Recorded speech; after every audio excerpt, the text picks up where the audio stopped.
అలా వాట్సాప్ వచ్చింది, ఫేస్బుక్ వచ్చింది, రకరకాల ఇన్ఫర్మేషన్ మనకి బ్రెయిన్లో ఉంటుంది. కానీ దాన్ని స్ట్రీమ్ లైన్ చేయాలి. అంటే ఏది వాస్తవం, ఏది అవాస్తవం, ఎంత మట్టుకి మనకి పనికి వచ్చేది, ఎంత మట్టుకి పనికి రాలేదు.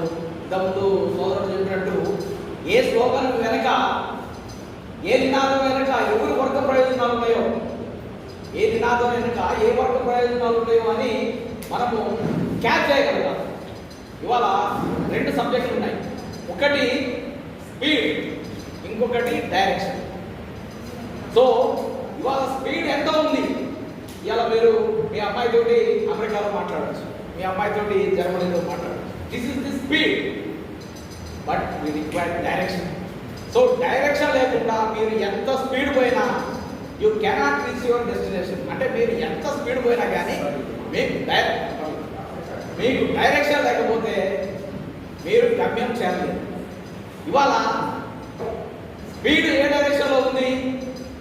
బే ఆఫ్ బెంగాల్కి పోయే డైరెక్షన్లో ఉంది. మీరు నీళ్ళలో పడతారు, బే ఆఫ్ బెంగాల్కి పోతారు. You cannot reach the destination. దానికి మీ ఎనర్జీ అవసరం లేదు, మీకు నాలెడ్జ్ అవసరం లేదు, మీకు ఏమీ అవసరం లేదు.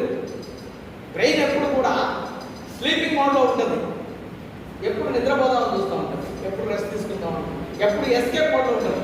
అదే మీటింగ్ ముందు రాసానంటే ఇప్పుడు ఎస్కేపింగ్ అనండి. అదే గుర్తుడు ఏం చెప్తాడంటే మీరు ఎప్పుడు కూడా యాక్టివేట్ చేయాలి బ్రెయిన్. You must activate. అదే అంబేద్కర్ గారు విజ్ఞానించు అంటే మీకున్నటువంటి నాలెడ్జ్ని వేరే వాళ్ళతో షేర్ చేసుకోవాలి. అప్పుడు మాత్రమే అది విజ్ఞానమైంది. దాని సోక్రటీస్ ఏం చెప్తారంటే మీకు ఎంత జ్ఞానం ఉన్నా మీరు వేరే వాళ్ళకి చెప్పకపోతే మీరు కోరుకుంటూ సమానం. ఎంత జ్ఞానం ఉంటే ఎవరన్నా టీచర్స్ ఉన్నారా? సార్ టీచరే కదా, నాకు చాలా జ్ఞానం ఉంది, మాట్లాడలేదు కదా సార్. సో మనము షేర్ చేసుకోవాలి. అంటే నాలెడ్జ్, అప్లైడ్ నాలెడ్జ్. ఈ నాలెడ్జ్ని అప్లై చేస్తేనే అది విజ్ఞానమైంది. మీరు తలకాయ పెట్టి ఆలోచించండి. బుద్ధిజం ఏం చెప్తుందంటే మీరు ఆలోచించండి.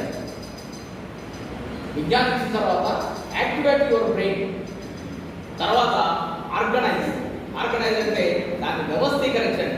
అంటే ఇవాళ మీటింగ్ పెట్టినా, ఇవాళ మీటింగ్ పెడితే ఇంతమంది వస్తారు, ఇంతమంది వస్తే ఇంతమంది కావాలా, ఈ పనులు యూజ్ చేయాలా, ఇంకో వాటర్ కావాలా, ఇది కావాలా, అది కావాలా అని we must have the organisation. ఇప్పుడు బ్రాహ్మిన్స్ వాళ్ళు చాలా